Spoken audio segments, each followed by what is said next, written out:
Welcome to Connections to Ascension. I am Cecilia, a goddess, and I thank you for joining me today.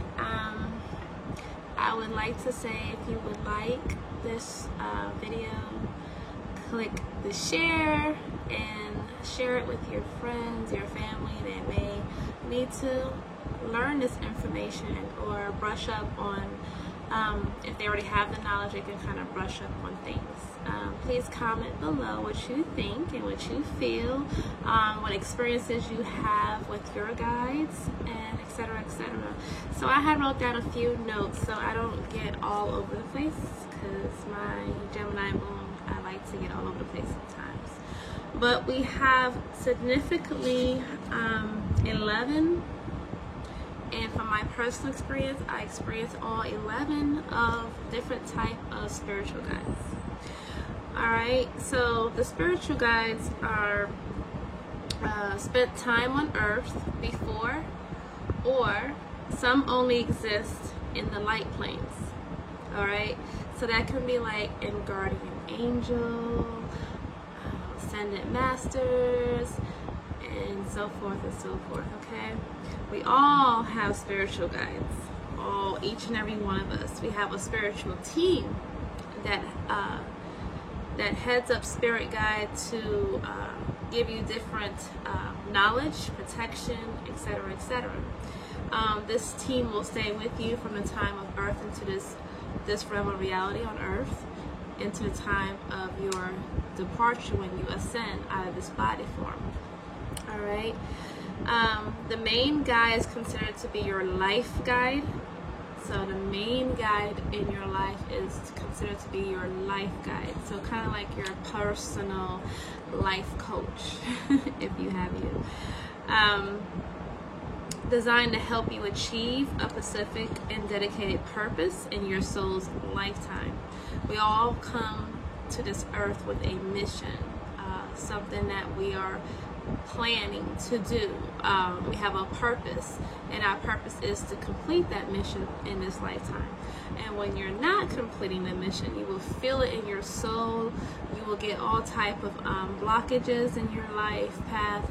You will start to feel suffocated or stuck or stagnant. You're feeling like you need to be doing something far greater and bigger. This is because you are. You're being called and you're being nudged by your ancestors, and especially your spirit guides. All right. So the dedicated person in your soul's lifetime, you will encounter these when needed in your lifetime. They come and they go. So different stages of our lives will have a certain, spirit guide. During that stage, if you don't need that spirit guide anymore, it comes to a level where you don't need that particular spirit guide anymore. They will go, and then you will have a new one assigned for a period of in your lifetime. So it just depends on where you're at in your lifetime, in your life,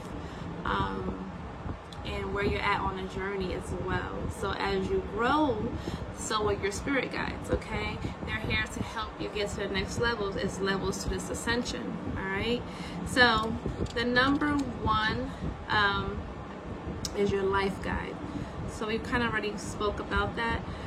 The second one will be divine timing guides. We always hear that, right? Especially when you are coming to spiritual awakening. And then you understand that you need to go through the flow with life. And you go with the flow, then you go through life with more ease and grace, right? It's the least of resistance. So it's far less lessons. If there are lessons, they don't hurt as bad, right? Because you're going with the flow. Things are happening around you or for you for a reason. So you have this divine timing guides. That holds the master plan or the blueprint for your life. They will hold the master plan and the blueprint for your life.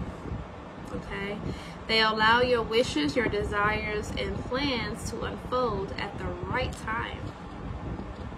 Again, they will allow your wishes, so your manifestations, your affirmations, your desires, and plans of what you want to unfold at the right time for your best interests, for everyone around's best interests. They use synchronicities, so you'll see numbers repeatedly, right? They will use, so you'll see numbers like, for instance, my guys say, give them an example. License plates is a good one, but I don't always use license plates unless I see a number, a synchronicity number, then I see another one back to back, like instantly. I see one and I see another one. I'm like, oh, okay, this is a sign for me. Billboards. When I'm driving, I'm always receiving downloads. When I'm listening to music, I will see synchronicity on billboards, a phone number, receipts. When you are making a payment for a purchase, you might see 3838, 1717, 777, 1212, 2121, or 1221, which is a mirroring number. You'll see 1111, 911.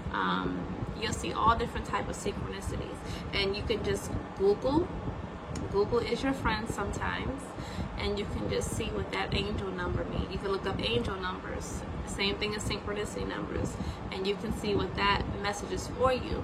What you were thinking at the time of prior seeing that number is what you need to pay attention to, and what you need to really understand, or understand rather, right? The situation that you're asking or have in mind. All right.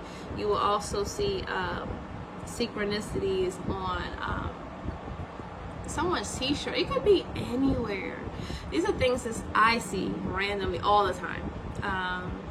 Just someone saying the number, even as a synchronicity. So take a look at what they mean. Number 3, you'll have your warriors and protectors. Your warriors and protectors. Now, the mission is to protect you. I have a lot on my team. All right, I have some that I conjure and I give offerings to for my protection. I have protection where I don't even need to call for protection. They are there to protect me. I have a strong team from my time of birth into my death. I have some spiritual warrior ancestors, guides, and angels, and deities. I have a strong team of those. So these warrior protectors come in all different forms. Like I said, angels, deities,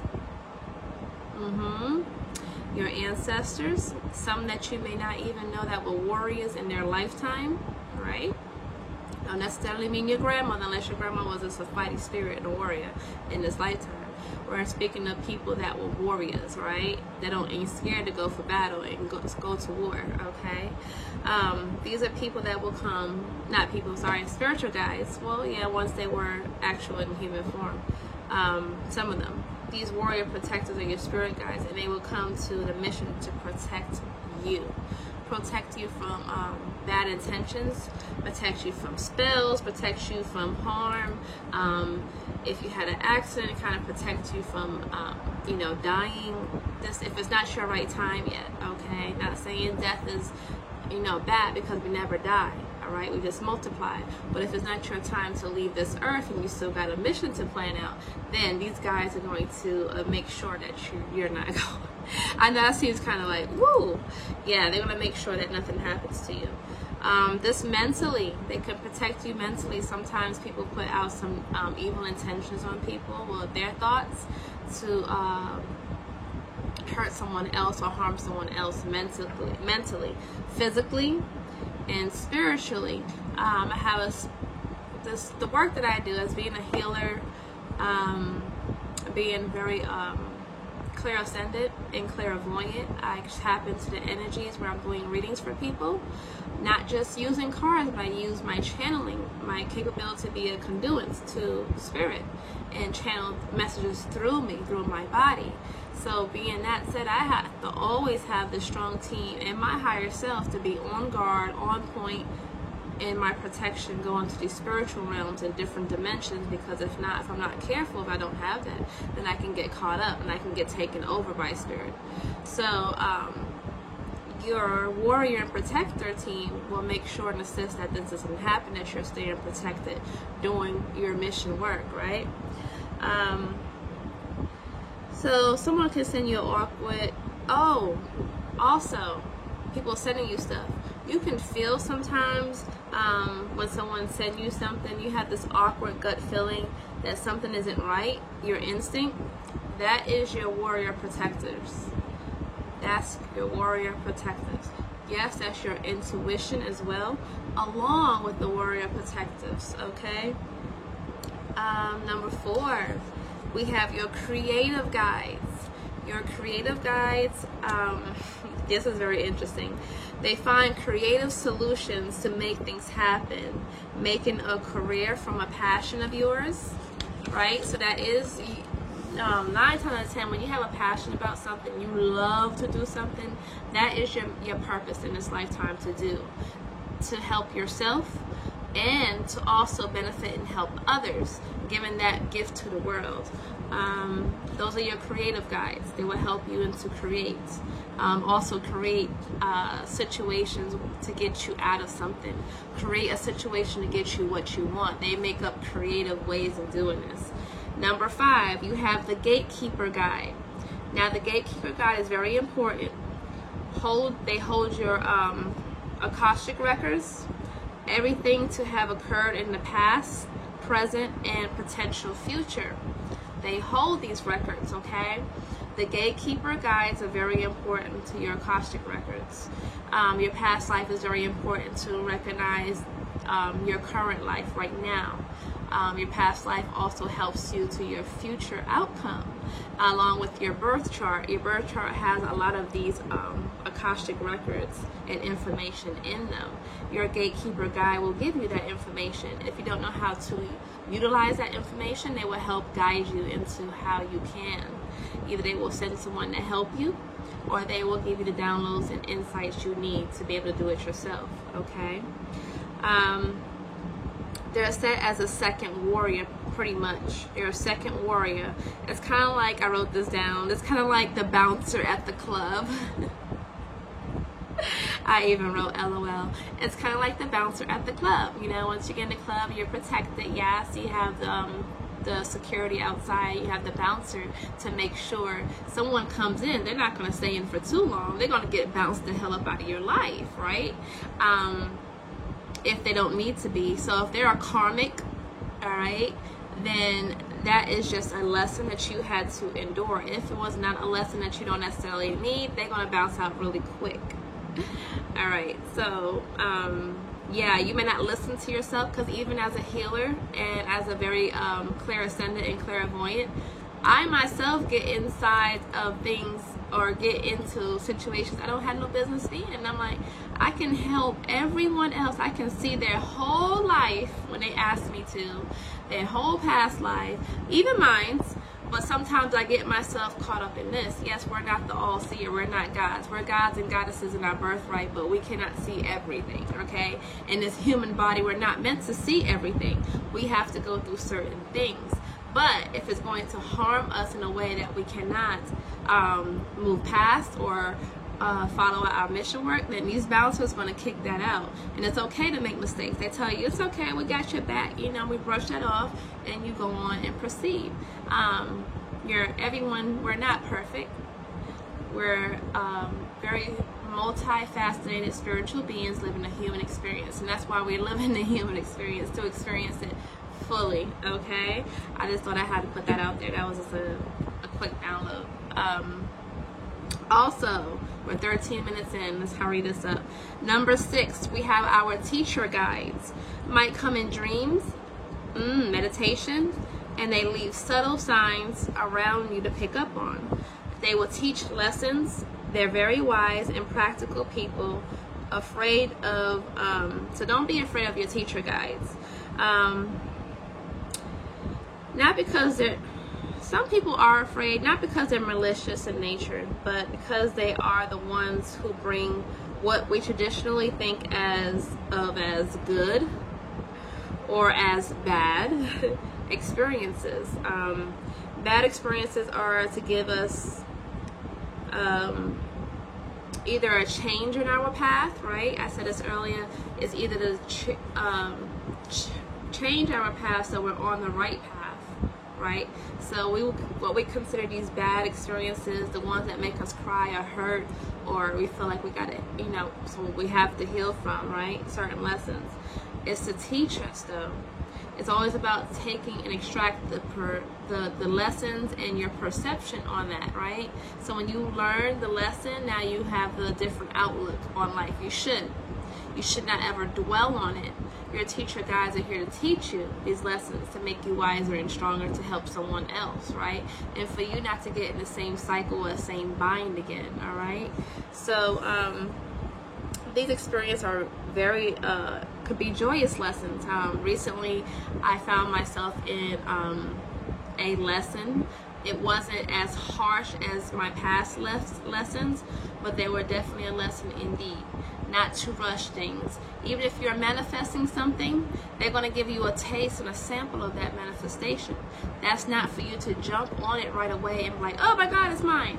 No, you're supposed to sit back and always go with the flow. I didn't go with the flow at times. I wanted to rush in. My patience is very, very, very, very, very thin. So that was a lesson in myself, to just sit and be patient, right? So I have to learn that. It doesn't have to be a hurtful lesson. Sometimes it can feel like, why? You always ask why. Well, why would you give me this and then take it away? Well, we didn't give it to you for these reasons. That's why we're taking it away. Or not to blame the finger, but did you sit down in it? Did you meditate on it long enough? Did you see that this was for you? Did you feel that? Or did you rush in and then take the apple and the knowledge from it without even first going to school, right? You have to go to school and apply this knowledge, and then you have to apply the knowledge. You have to go to school and learn the knowledge, right? And then you apply the knowledge, right? So it's kind of like that. I had one of those lessons. So these teacher guides are here just to teach you. You have the happy and joy guide. We all need that time to time when we get into a bit of a rut, a depression, loss of family, loss of friends, or loss of a partner, whether we just broke up or we lost a partner when they transitioned to the other side of the veil. We need these happy joy guides. Being present, see the joy in the moment. That's what they're mainly here for, to see the joy in the moment, to be present in the now moment. We have number 8, we have the healing guides. Our healing guides, during very stressful time, they help us to heal, to grow, how to heal, how to align our chakras, how to cleanse our space, how to cleanse our aura, how to pull things from our astrological body, how to do candle works, different things. They may lead you to a healer as myself, a shamaness or a shaman, or just teach you how to little things, how you can do to heal yourself and upkeep that healing. So these are your healer guides. Number 9, my favorite, is the spiritual animals. You can assign them to anything. You can assign them to help you, like during my healing sessions and my tarot cards. They are here to, they like the cleanup club. Like, come in here and make sure everything is, any energies does not belong to me. We throw that in a portal. We'll seal that portal. We'll close that portal, and it's done. I don't have to even call on them. I assign them already to do these things. You can assign your spiritual animal to do anything. You can assign your spiritual animal to be even as a protector. So many things. These spiritual animals will come to you with messages when you really need them, and everything. It's to help us stay grounded and protect. It deals with Mother Gaia and help us stay grounded in that sense, okay? Number 10, we have the helper guides. The helper guides, they are free spirits. They are quick to move once they're helped us with the situation. They're quick to move on. I know some religions, they call on deities, and they practice you marrying a deity or being assigned a deity for life. That is not necessarily how you're supposed to deal with a deity. They can get really mad and really frustrated if you hold on to them and keep asking them for stuff over and over and over again. You don't call on your ancestors, you don't call on your higher self, you don't call on your angels, you don't call on no other spirit guide, you just keep calling this one deity. I'm talking to somebody, and they can get very mad, and when they are mad, I've seen people's life go up in smoke. They don't like that. Deities don't like to be held captive. You call on them, they're very free-spirited. Like I'm a free spirit, right? They're very, very quick to move on out of your life. After you call on them, you give them an offering, you make a sacrifice. I've come to the point where I don't have to make sacrifices for certain deities when I call on them. They just do. You have to get to that level, right? I've been working with deities since I was 9. So it's a little different for everyone. But they're very free-spirited. I might say it again. They're very free-spirited. You can comment below and tell me what you think. But I know they are. They move on once they helped you in a situation. So these deities are helper guides. I say helper, that is not to do guide. That is not I do everything for you. They help you, assist you. So you call on your deities when whoever you're connected to, who you feel connected to.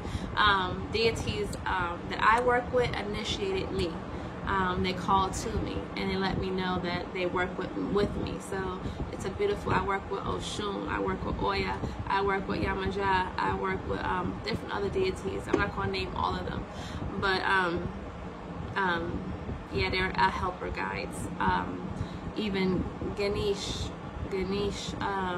Likshmir, different other guys like that. They're our helper guides, okay? Number 11, we have our ancestor guides. All right, I left the best for last. Our ancestors guide don't have to be someone you know personally. It doesn't have to be someone you've known in this lifetime personally. All right, if you work with them, that is great. It could be ancestors from past life, from generation to generations, way back when, where you don't even remember these. But if you do your Akashic records, then you would know. But it don't Akashic records. I said Akashic records. These guys you don't have to personally know. Just know that they know you and they're on your team. It's like a blood lineage. Blood related. These are people that are of kin to you, your ancestral guides.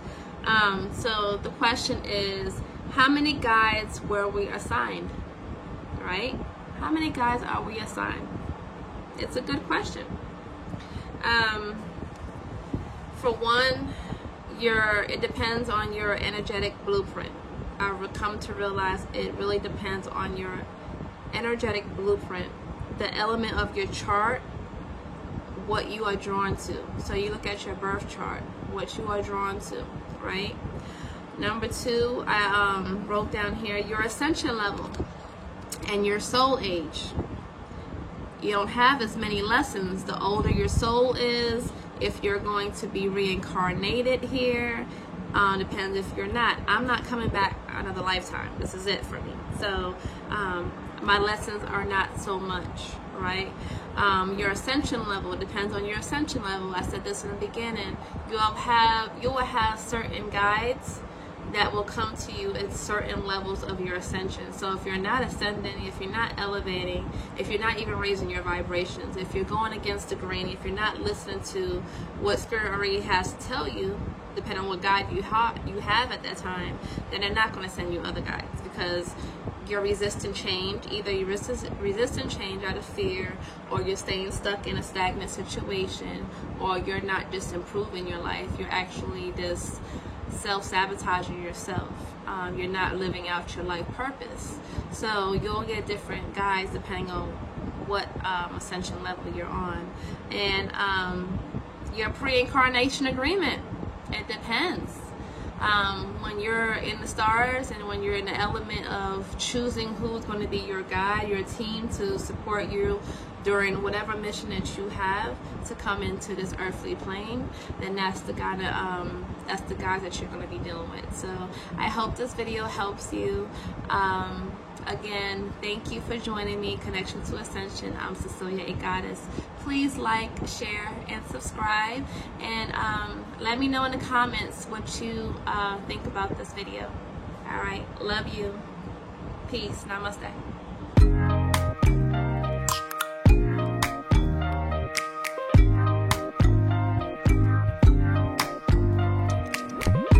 OPN, bitch, you won't BBM.